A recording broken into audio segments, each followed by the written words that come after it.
We just updated this kitchen using the hot trend of matte black.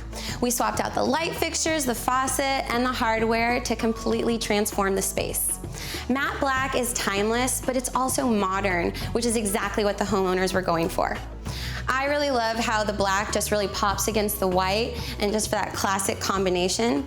And then I brought in touches of wood, tying in the pendants to the stools, just to really warm it up. It's just amazing how a few simple changes can completely change the look of a space. So when this project came to me, they told me they wanted to update their lighting, their kitchen faucet, and their cabinet hardware. And when customers are replacing existing fixtures, there's a few things that I want to make sure they're considering.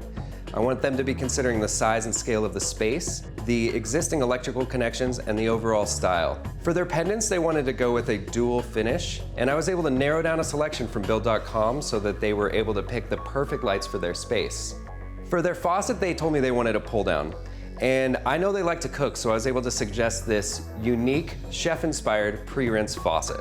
It was the finish they were looking for, and it makes a great statement piece in their kitchen. Next, we went to the cabinet hardware, which was able to tie the whole style of the kitchen together. Because no matter what you're working on, Build.com has everything you need to bring your project to life.